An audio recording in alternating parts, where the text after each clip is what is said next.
ஆசிரியர் பெருமக்கள் அனைவருக்கும் இனிய வணக்கம்.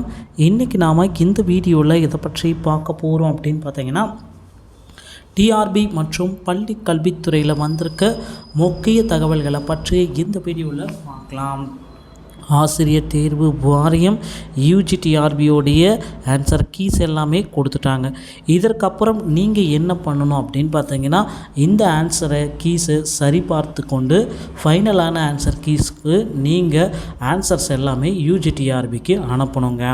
ஸோ டிஆர்பி போர்டுக்கு யூஜிடிஆர்பியோடைய ஆன்சர் கீஸ் கொடுத்தது இது சரியில்லை, நான் கொடுத்துருக்க கீ தான் கரெக்டு அப்படின்ட்டு நீங்கள் நினச்சிங்கன்னா இதை உங்களுடைய ஸ்டாண்டர்டான புக்கில் எடுத்து கீழே இருக்கிற அப்ஜெக்ஷன் ட்ராக்கரை ஃபில் பண்ணி நீங்கள் டிஆர்பி போர்டுக்கு அனுப்பலாங்க.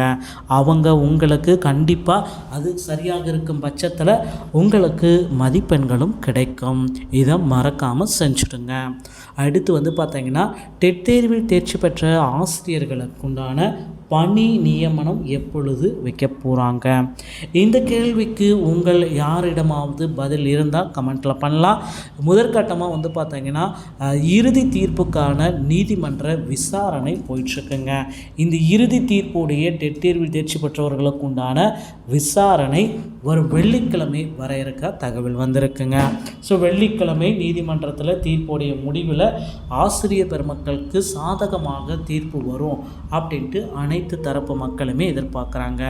அதனால் டெட் தேர்வில் தேர்ச்சி பெற்றவர்களுக்கு பணி நியமனத்திற்குண்டான ஆணைகள் வழங்கப்படும் அப்படின்றத எதிர்பார்க்கலாங்க. அடுத்து யூஜிடிஆர்பியோடைய இறுதியான கட் ஆஃப் என்னவாக இருக்கும் அப்படின்ட்டு நிறைய பேர் கேட்குறீங்க. சார், ரிசல்ட்ஸ் எல்லாமே பப்ளிகேஷன் ஆகிடுச்சு, இப்போதைக்கு பார்த்தீங்கன்னா அந்த ஆன்சர் கீஸ் எல்லாமே பப்ளிகேஷன் ஆகிடுச்சு, ரிசல்ட் இன்னும் வரலை. ரிசல்ட் பார்த்தீங்கன்னா பிப்ரவரி 25க்கு பிறகு அதிகாரப்பூர்வ அறிவிப்பாக நமக்கு ரிசல்ட்ஸை வெளியிட்டுருவாங்க.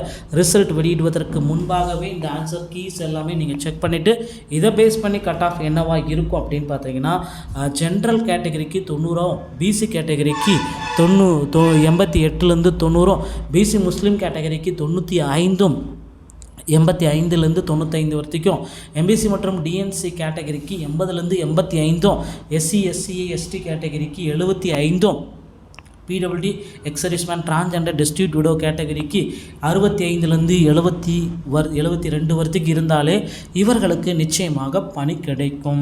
ஸோ கவலையப்பட வேண்டாம். இந்த கட் ஆஃப் நீங்கள் பெற்றிருந்தீங்கன்னா நிச்சயமாக உங்களுக்கு பணி வாய்ப்பு கிடைக்குங்க. டிஆர்பி மற்றும் பள்ளி கல்வித்துறையில் முக்கியமான தகவல்களை நீங்கள் உடனுக்குடன் பெற நம்ம சேனலை சப்ஸ்கிரைப் அண்ட் பெல்லை கிளிக் பண்ணி வச்சுக்கோங்க. அடுத்த வீடியோவில் இன்னொரு செய்தியோடு உங்களை சந்திக்கிறேன். நன்றி, வணக்கம்.